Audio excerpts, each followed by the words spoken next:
इस कंपनी के ऑफिस का एनवायरनमेंट काफी ज्यादा इरोटिक था। यहाँ के एम्प्लॉइज काम करने से पहले खुद को एनर्जेटिक रखने के लिए माल फूकते थे। एम्प्लॉइज के मोटिवेशन के लिए बहुत सारी मिलनसार महिलाएं डेली इनके ऑफिस आती थी एंड पूरा दिन वहीं पर अर्धनग्न अवस्था में पड़ी रहती थी। एम्प्लॉइज को और ज्यादा मोटिवेशन देने के लिए हर सक्सेसफुल डील के बाद इन्हीं महिलाओं के साथ ऑफिस में ही बुब्बा पार्टीज हुआ करती थी। स्ट्रिपर्स के साथ वीकली सेलिब्रेशन हुआ करता था। बेसिकली इस कंपनी का मालिक अपने एम्प्लॉइज को फुल अय्याशी करवाता था ताकि ये सभी लोग मिलकर मिडिल क्लास लोगों के मेहनत के पैसे को सिस्टमेटिकली तरीके से लूट सके एंड इन पैसों से ये लोग अपनी जिंदगी फुल अय्याशी से जीते थे।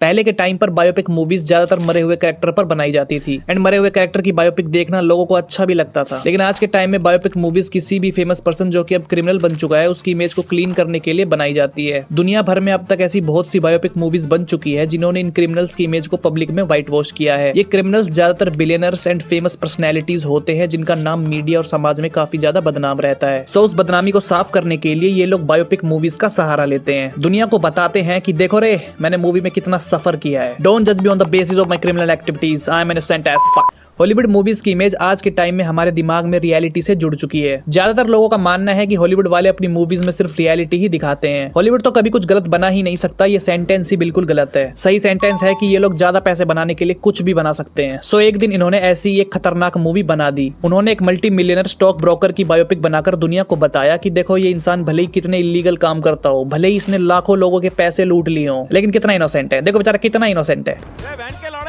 देख मेरी जेब में से क्या निकला, ये देख। हाँ, ये उसी मूवी की क्लिप है जिसके मेन कैरेक्टर को लियोनार्डो डिकैप्रियो ने मूवी में प्ले किया था। बहुत ही ज्यादा पॉपुलर मूवी थी। इस मूवी के क्लिप्स आपने कभी न कभी इंटरनेट पर जरूर से देखे ही होंगे। लेकिन इस मूवी को बनाया ही गया था एक क्रिमिनल की इमेज को साफ करने के लिए। ज्यादातर लोगों को तो ये पता भी नहीं होगा कि ये एक बायोपिक मूवी थी, ना कि कोई कॉमेडी थ्रिलर। हाँ, लेकिन मूवी में रियल लाइफ कैरेक्टर के साथ कॉमेडी जरूर से की गई है। जिसने भी फर्स्ट टाइम ये मूवी देखी होगी उसने लियो के कैरेक्टर को जीनियस मान लिया होगा कि कैसे एक गरीब इंसान ने $1 मिलियन कमाए अपने दिमाग का इस्तेमाल करके। बट इस कैरेक्टर की सच्चाई को एक्चुअल में वैसा नहीं बताया गया जैसा इस मूवी में दिखाया गया है, क्योंकि वास्तविकता अक्सर निराश करती है एंड इस मूवी ने भी उन सभी लोगों को निराश किया जिनके पैसे मूवी के मेन कैरेक्टर ने स्कैम करके खा लिए थे। लेकिन क्योंकि मार्गोट रॉबी इस मूवी में फुल्ली नेकेड हो गई थी, सो लोगों ने उन सभी चीजों को लगभग इग्नोर ही किया एंड लियोनार्डो की परफॉर्मेंस एंड मार्गोट की बूबी पर ही फोकस किया। एंड आज हम बात करेंगे इसी मूवी के रियल कैरेक्टर जॉर्डन बेलफोर्ट की, जिन्होंने रियल लाइफ में बड़े बड़े कांड किए एंड मूवी में उसे किस तरह से ठीक किया गया।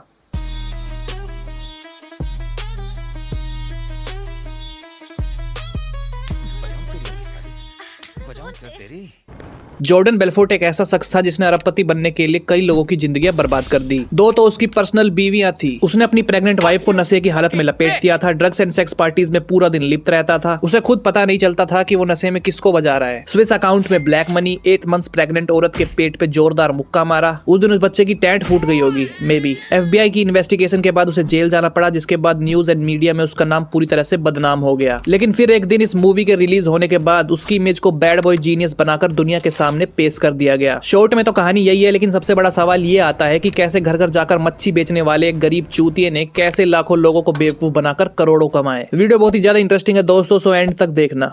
जॉर्डन बेलफोर्ट का जन्म क्वींस न्यूयॉर्क में एक मिडिल क्लास जूइश फैमिली में हुआ था। वो कोई गोल्डन स्पून बेबी नहीं था, लेकिन बचपन से ही काफी ज्यादा होशियार था एंड ज्यादा पैसे कमाने का ऑब्सेशन उसमें छोटी उम्र से ही था। कॉलेज के बाद उसने डिफरेंट जॉब्स ट्राई किए। वो घर घर जाके मीट्स एंड सी फूड्स बेचा करता था। हर बार वो ज्यादा पैसे कमाने की वजह से अपनी जॉब चेंज करता रहता था एंड फिर वॉल स्ट्रीट से उसका सफर शुरू हुआ, जहाँ उसे LF रोथस्चाइल्ड ब्रोकरेज फर्म में उसे जूनियर स्टॉक ब्रोकर की जॉब मिली एंड इसी फर्म में उसने स्टॉक सेलिंग का पूरा खेल सीखा। कुछ सालों तक उसने यहाँ काम किया, लेकिन 1987 के स्टॉक मार्केट क्रैश में उसे जॉब से निकाल दिया गया। ये ग्लोबल फाइनेंशियल क्राइसिस का टाइम था, जिससे दुनिया भर की सभी कंपनीज को काफी ज्यादा लॉस हुआ था। हिस्ट्री का सबसे बड़ा स्टॉक मार्केट क्रैश, जिसे ब्लैक मंडे भी कहा जाता है, जिसकी वजह से उस टाइम पर बहुत सी कंपनीज बंद हो गई थी एंड सभी एम्प्लॉइज का भी पैकअप हो गया। नौकरी छूटने के बाद जॉर्डन डिप्रेशन में चला गया, लेकिन पैसे कमाने की उसकी भूख अब और भी ज्यादा बढ़ चुकी थी। उसके बाद वो लॉन्ग आइलैंड के एक छोटे से ब्रोकरेज फर्म में गया, जहां उसने सस्ते पेनी स्टॉक्स बेचने वाली शेडी कंपनी में काम करना शुरू किया एंड यहीं पर उसे पता चला कि पेनी स्टॉक सेल करने पर उसे 50% कमीशन मिलेगा। वो पहले जिस फर्म में काम करता था वहां पर उसे स्टॉक सेल करने पर सिर्फ 1% कमीशन ही मिलता था, लेकिन पेनी स्टॉक्स बेचने पर उसे 50% कमीशन मिलेगा। ये सुनकर उसका दिमाग हिल गया।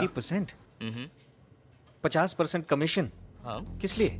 मतलब कि अगर जॉर्डन किसी आदमी को बेवकूफ बनाकर $10,000 के पेनी स्टॉक्स बेचता तो उसे $5,000 का डायरेक्ट कमीशन मिलता। अब ऐसा क्यों होता है, इसके लिए हमें थोड़ा सा इन स्टॉक्स के बारे में जानना होगा। पेनी स्टॉक्स ऐसी कंपनीज के शेयर्स होते हैं जिनकी कीमत बहुत ही कम होती है, 1 से $5 से भी कम। पेनी स्टॉक्स में कमीशन इतना ज्यादा सिर्फ इसलिए होता है क्योंकि इनकी कंपनीज बहुत ही छोटी होती है एंड कोई भी इन कंपनीज के स्टॉक्स खरीदना नहीं चाहता, इसलिए ब्रोकर्स को इन कंपनीज के शेयर्स को जबरदस्ती किसी को बिचवाने के लिए कंपनीज ज्यादा पैसे देती है, जिसमें रिस्क सिर्फ और सिर्फ इन्वेस्टर्स का ही होता है। तो जॉर्डन जैसे ब्रोकर्स को हाई कमीशन का लालच देकर मोटिवेट किया जाता है कि वो इन शेयर्स को जबरदस्ती लोगों को चिपकाए। अब जाहिर सी बात है, ऐसे कचरे स्टॉक्स को कोई अमीर आदमी तो खरीदेगा नहीं, क्योंकि अमीर आदमी समझदार होते हैं तभी तो वो अमीर है। सो वो ऐसे कचरे स्टॉक्स पर पैसे क्यों लगाएंगे, इसलिए जॉर्डन इन पेनी स्टॉक्स को ज्यादातर मिडिल क्लास लोगों को ही बेचता था। एंड क्योंकि जॉर्डन की सेल्स स्किल्स बहुत ही ज्यादा अच्छी थी तो वो ऐसे कचरे स्टॉक्स को मिडिल क्लास लोगों को बड़ी ही आसानी से चिपका देता था। वो जब भी किसी मिडिल क्लास कस्टमर को कॉल करता तो खुद को स्टॉक मार्केट का एक्सपर्ट बताता, सामने वाले को अमीर बनने का सपना दिखाता, कस्टमर्स को बोतल में उतारकर उनसे कहता कि ये XYZ कंपनी आने वाले टाइम में माइक्रोसॉफ्ट जितनी बड़ी कंपनी बन सकती है सर। अगर आप इसमें अभी इन्वेस्ट करते हैं तो आने वाले टाइम में आप बिलियनर भी बन सकते हैं सर। ये सिर्फ एक छोटा सा इन्वेस्टमेंट है, बाकी आपकी मर्जी। अगर आप इसमें अभी इन्वेस्ट नहीं करेंगे तो चूतिया ही कहलाएंगे। जॉर्डन कस्टमर्स को हाई रिटर्न्स का फेक प्रॉमिस देता, उन्हें डराता कि अगर आज आपने ये शेयर नहीं खरीदा तो कल पछताएंगे सर, आज ही मौका है। फिर उन्हें $10,000 से $20,000 तक के पेनी स्टॉक्स चिपका देता। उसके बात करने का तरीका ही ऐसा था कि कस्टमर सच में धोखा खा जाते थे कि फोन पर सच में कोई स्टॉक मार्केट का जीनियस है। जॉर्डन इन पेनी स्टॉक्स को बेचने के लिए हर बार सिर्फ मिडिल क्लास लोगों को ही इसलिए टारगेट करता था क्योंकि ये लोग जल्दी ही भरोसा कर लेते हैं, जल्दी ही लालच में आ जाते हैं, सपने देखने लगते हैं, फाइनेंशियल नॉलेज इन्हें झाट बराबर नहीं होती, तो ये मिडिल क्लास लोग जॉर्डन के बहकावे में आकर अपनी सेविंग्स इन पेनी स्टॉक्स में डाल देते हैं। एंड जॉर्डन इन स्टॉक्स के कमीशन से दबाकर पैसे छाप रहा था। मूवी में ये वाला सीन जहाँ लियोनार्डो जोना हिल को अपना चेक दिखाता है, ये उन्हीं कमीशन के पैसे का चेक था। तुम पैसे कितने बना लेते हो यार?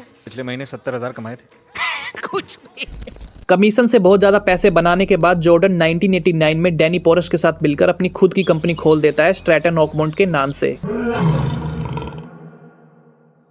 शेयर मार्केट की दुनिया किसी जंगल से कम नहीं। बुल्स, बेयर्स, हर मोड़ पर खतरा है।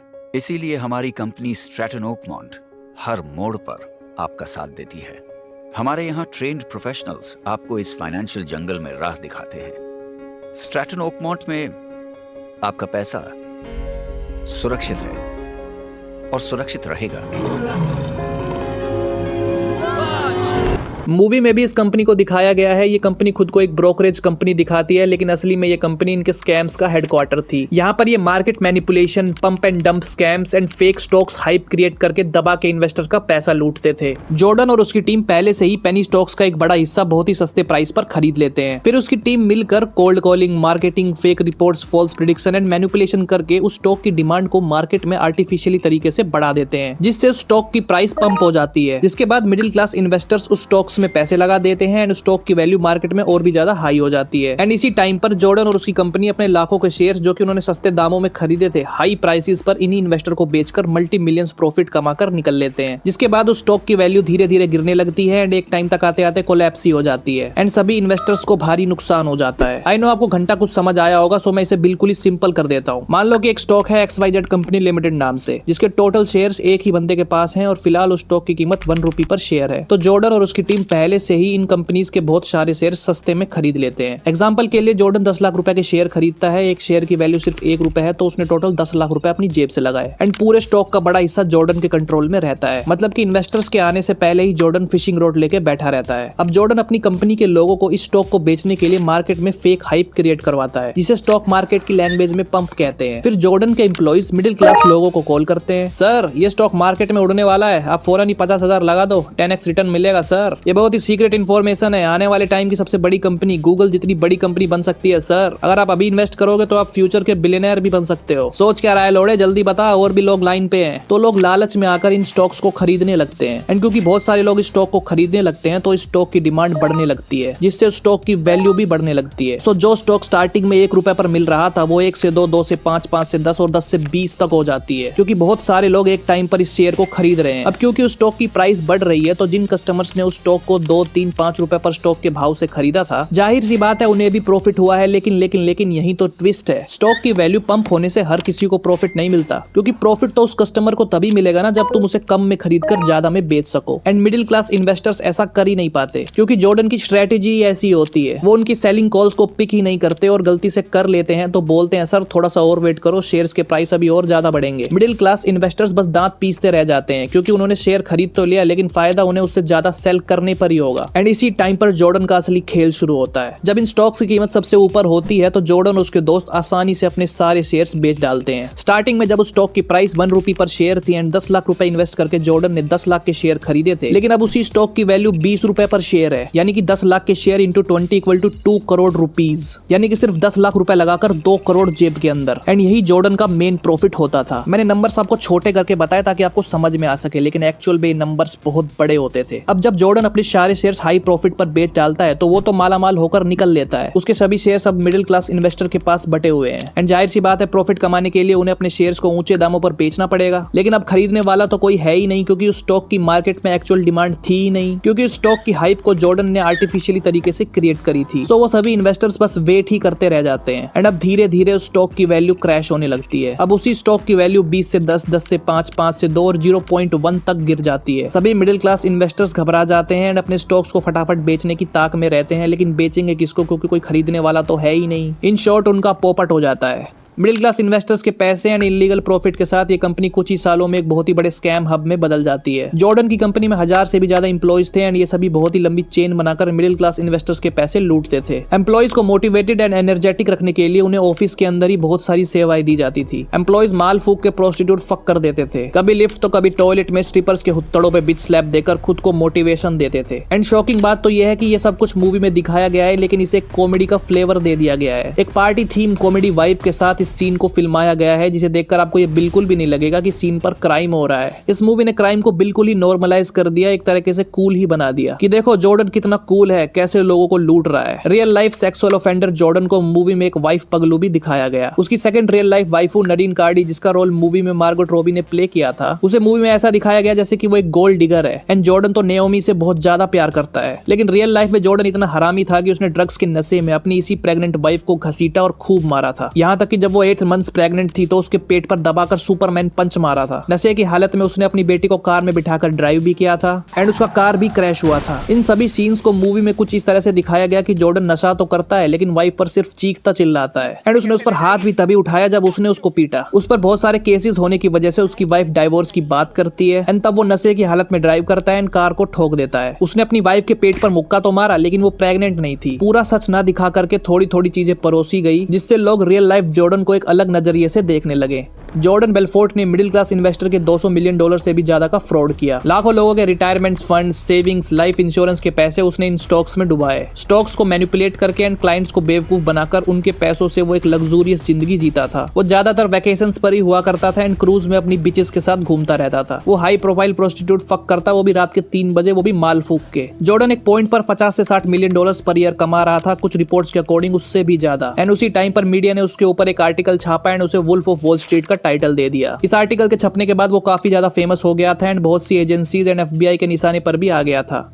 जब बहुत से लोगों के पैसे इन स्कैम्स में डूब गए तो उन्होंने कंप्लेन कर दी। Security and exchange commission alert हुआ एंड FBI तो पहले से ही इस केस की इन्वेस्टिगेशन कर रही थी एंड अब तक वो उनके फ्रॉड का पैटर्न समझ चुके थे कि कैसे वो लोगों को बेवकूफ बनाकर उन्हें लूटते हैं। लेकिन जॉर्डन को अरेस्ट करने के लिए उन्हें सॉलिड प्रूफ चाहिए था, इसलिए उन्होंने जॉर्डन के घर के फोन्स भी टैप करवा दिए थे। हालांकि उससे कोई फायदा तो नहीं हुआ, क्योंकि जॉर्डन काफी ज्यादा होशियार था एंड अब तक वो समझ चुका था कि आज नहीं तो कल उसकी फील्डिंग लग सकती है। उसे डर था कि उसके घर पर FBI छापा ना मार दे, इसलिए वो अपनी इलीगल प्रॉफिट का सारा पैसा स्विस बैंक्स के स्ट्रॉ अकाउंट्स में डिपॉजिट करवा रहा था एंड वो जुगाड़ लगा लाखों डॉलर्स कैश स्विट्जरलैंड पहुंचा रहा था। लेकिन एक दिन जॉर्डन की वाइफ की आंट एमा को एयरपोर्ट कस्टम्स वालों ने पकड़ लिया था बहुत सारे कैश के साथ, जिसके बाद उन्हें अरेस्ट कर लिया गया एंड इसका ट्रायल चला तो जॉर्डन के साथ साथ उसकी कंपनी के कुछ मेंबर्स के नाम बाहर आ गए। जिसके बाद सिक्योरिटी एंड एक्सचेंज कमीशन वालों ने स्ट्रैटन पर रेड मारी एंड जॉर्डन के लेफ्ट हैंड डैनी पोरस से पूछताछ की गई। FBI ने उसके खिलाफ मनी लॉन्ड्रिंग का केस बनाया एंड उसे डराया कि उसे सालों की जेल हो सकती है। फिर FBI ने उसे एक मौका दिया खुद को बचाने का। उससे कहा कि हमका ज्वाइन कर लो, मिलकर जॉर्डन को दबोचेंगे एंड डैनी पोरस ने अपनी जान बचाने के लिए FBI वालों की डील एक्सेप्ट कर ली। FBI के कहने पर वो वायरलेस माइक पहनकर जॉर्डन के सामने गया एंड जॉर्डन के मुंह से फ्रॉड एंड मनी लॉन्ड्रिंग की सारी बातें रिकॉर्ड करवा ली। अब जॉर्डन की अपनी आवाज से उसका कन्फेशन FBI वालों के पास था। इन शॉर्ट उसके दोस्त ने उसकी बैंड बजवा दी थी एंड इसके बाद FBI ने जॉर्डन को एक एड शूट के दौरान ही धर लिया। तुम लोग क्या मजाक कर रहे हो? रुको, बस करो। अबे सालों दूर हटो मुझसे। अबे छोड़ मुझे। मैं अपने सेमिनार की ऐड बना रहा हूँ। साले कुत्ते कमीने चुप रहो। फक यू सालों, तुम लोगों के पास मेरे खिलाफ कोई सबूत नहीं है, सुना?